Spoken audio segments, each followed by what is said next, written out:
두 번째 강의에서는 유튜브의 여러 가지 다른 측면들도 살펴보도록 하겠습니다. 전 세계 모바일 다운로드 트래픽의 35%가 유튜브에서 발생하고 있습니다. 엄청난 거죠. 네.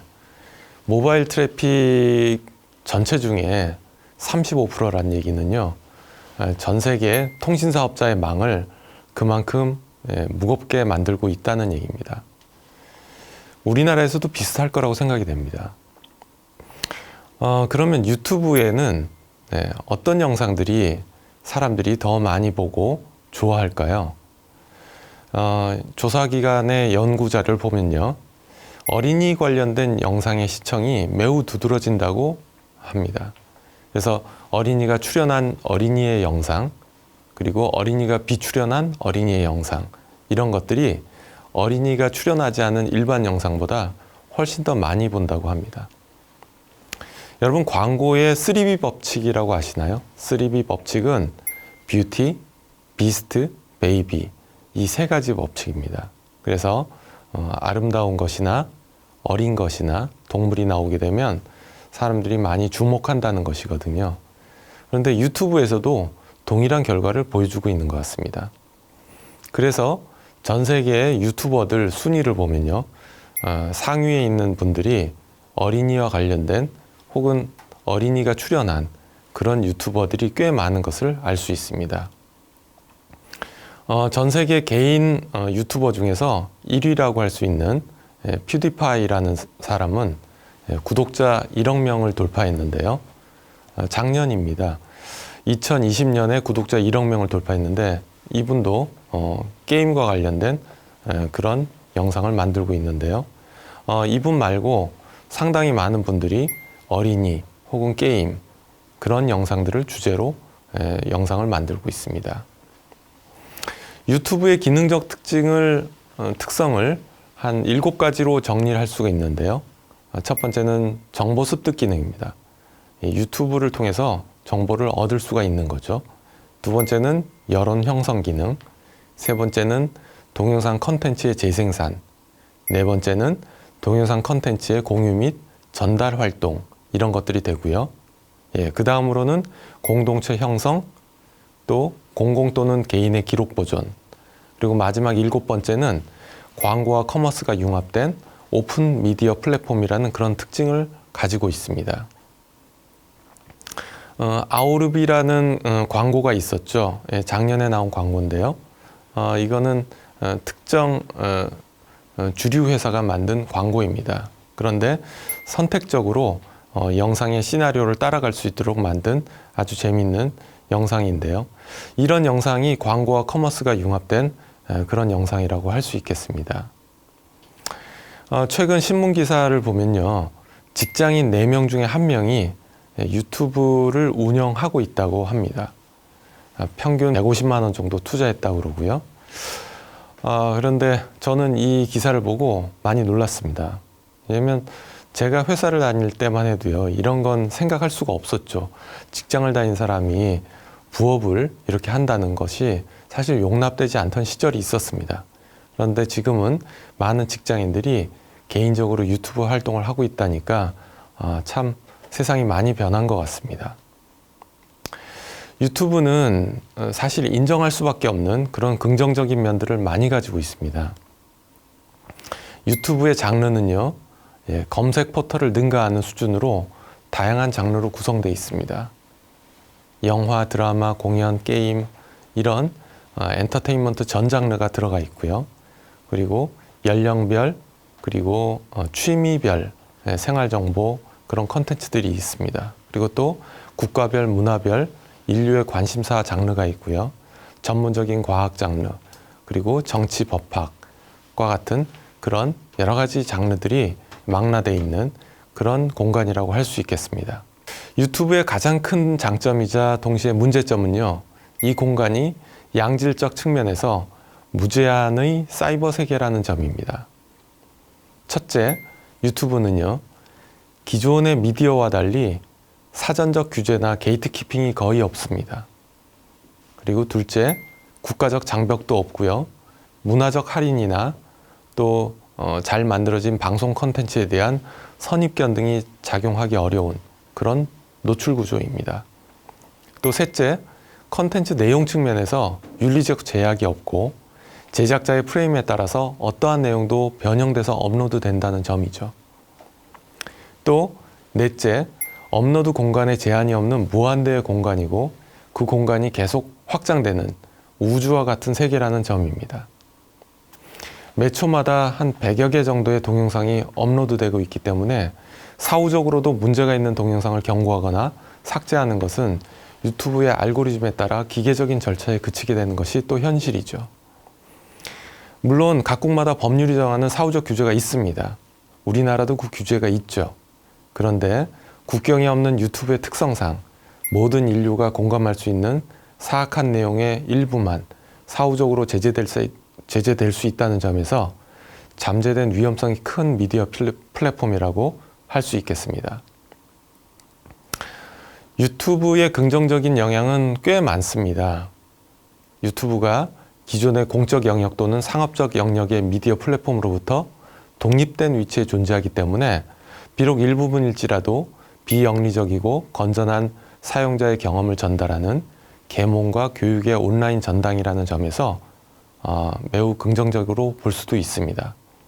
그런데 유튜브는 또 익명의 플랫폼이기 때문에 위험성도 크죠.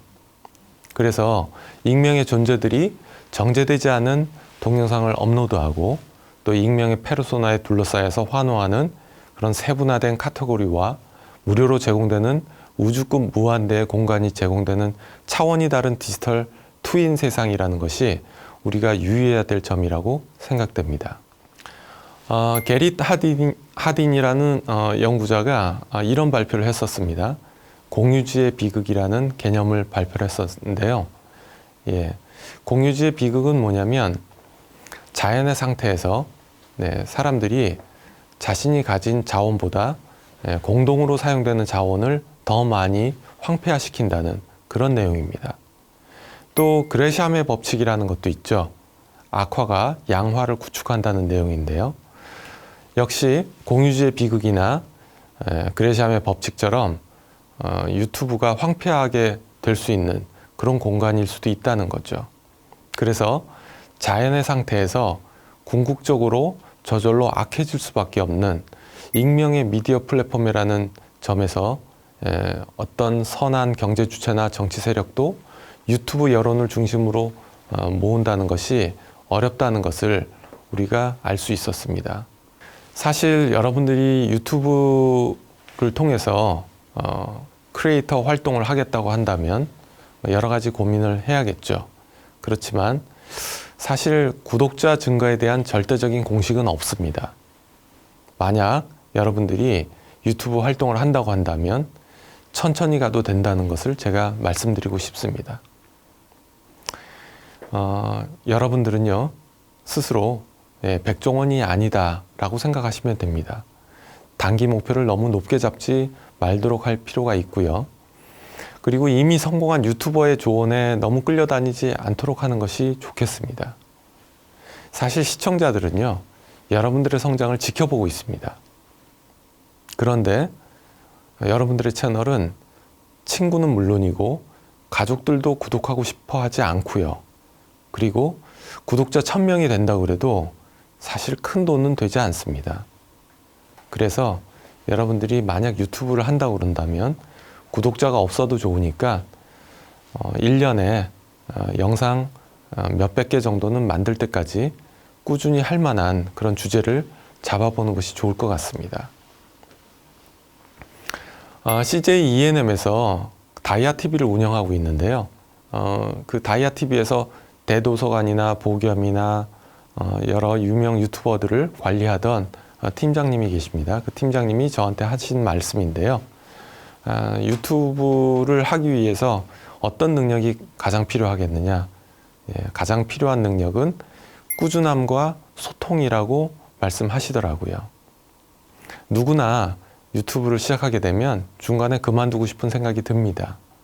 유명한 유튜버들도 마찬가지였죠. 그런데 그들도 처음 시작은 소박했고 또 꾸준하게 몇 년을 이어간 결과 오늘의 위치에 도달하게 된 것이거든요.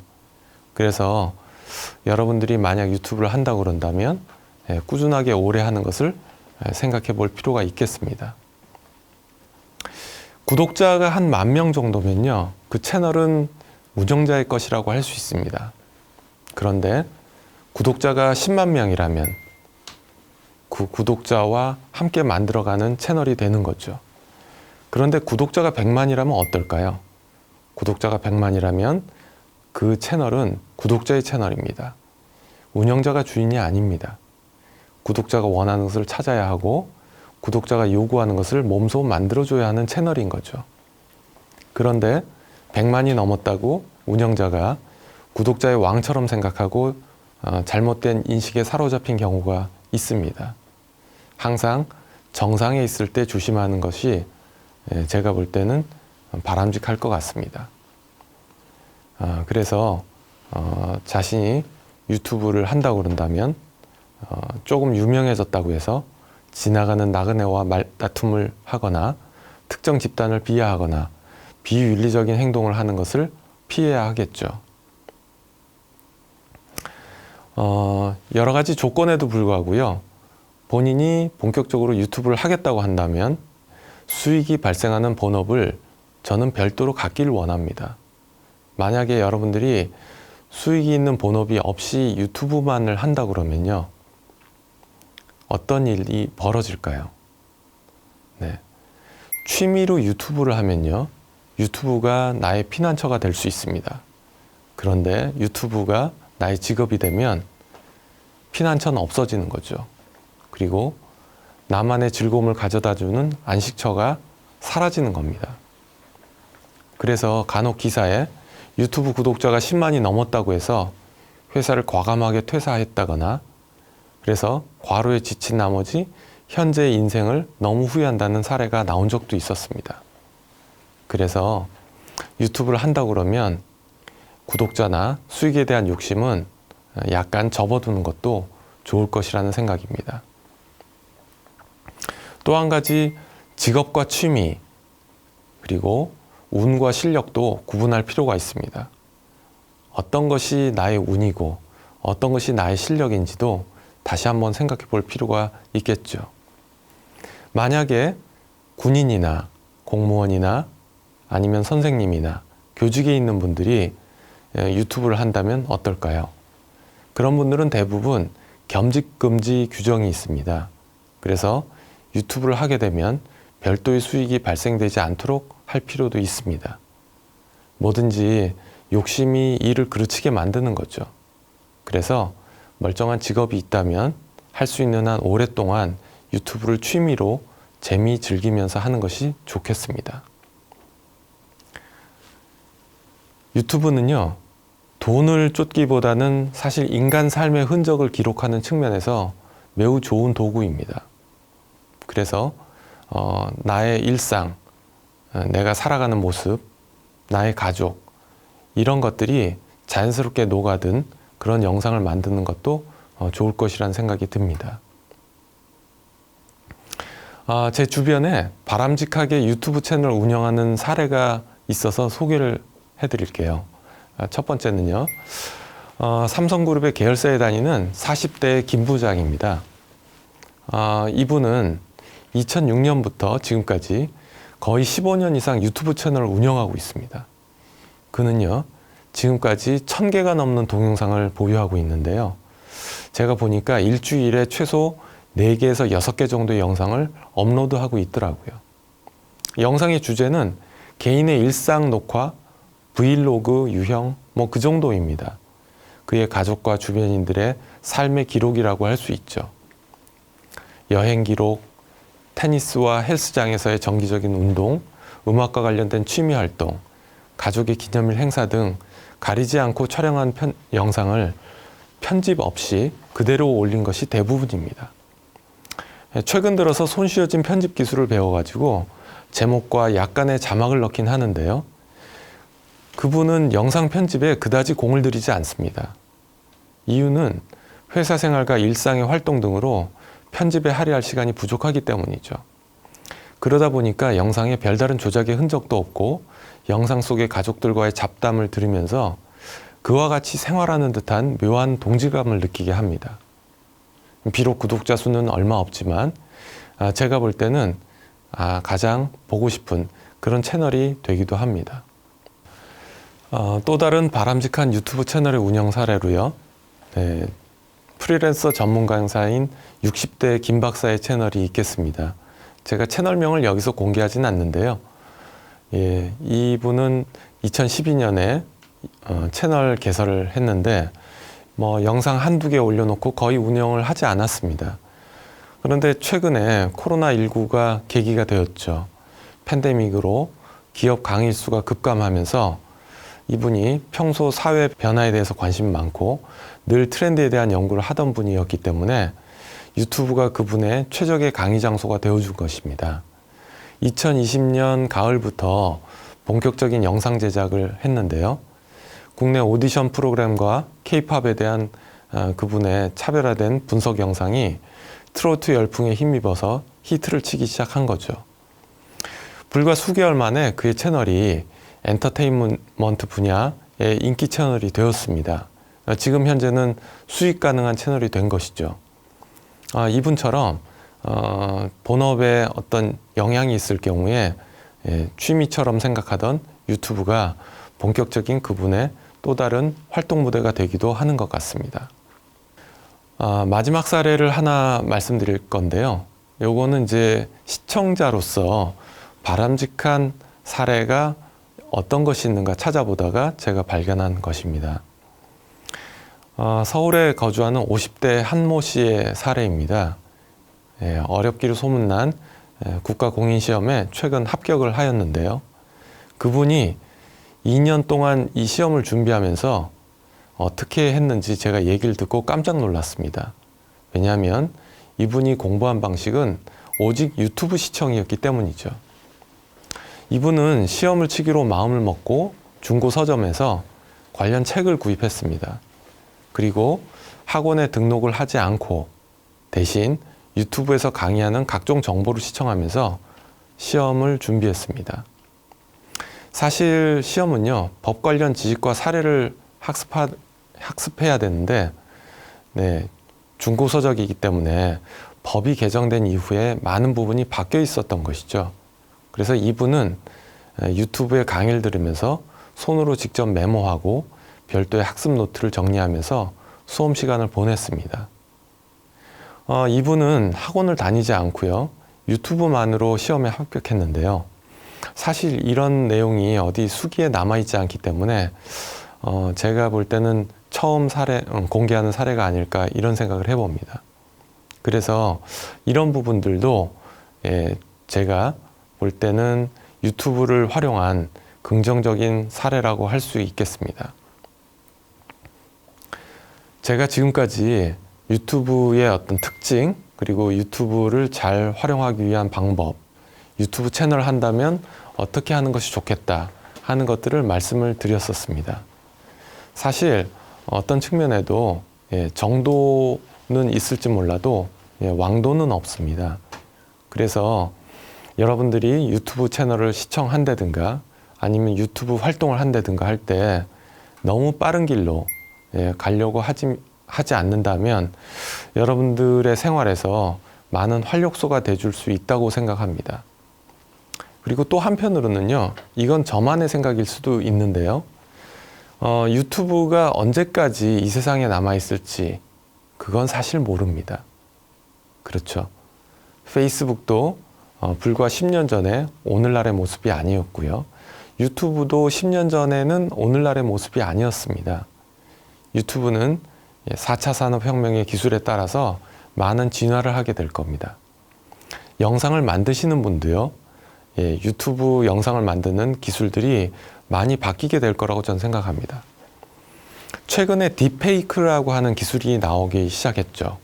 딥페이크는 뭐냐면 인공지능을 이용해서 사람의 얼굴을 바꾼다든가 가상의 영상을 만드는 기술입니다. 그런 딥페이크 영상을 활용하게 되면요, 사실 유튜버 없이 가상의 인물이 영상을 만드는 그런 경우도 발생할 수 있는 것이죠. 그렇게 딥페이크와 인공지능이 기술이 발달하고 그리고 차후에 퀀텀 컴퓨터라고 하는 새로운 차원의 컴퓨터가 나오게 되면 유튜브도 많이 변화를 겪을 겁니다. 그 이후에는 어떻게 될까요? 현재의 미디어와 많이 달라진 그런 환경에서 여러분들이 또 적응하기 위해서는 지금 현재 유튜브에 너무 몰입하지 않는 것도 한 가지 방법이라고 할 수 있겠습니다. 그러니까 여러분들은 유튜브를 보실 때 한 발짝 떨어져서 관조적인 그런 마음으로 유튜브를 바라볼 필요가 있을 것 같고요. 그리고 아까 말씀드린 것처럼 어느 한쪽으로 편향되지 않는 그런 마음가짐으로 유튜브를 시청하신다면 여러분들의 생활에 많은 도움이 될 것이라고 생각을 해봅니다.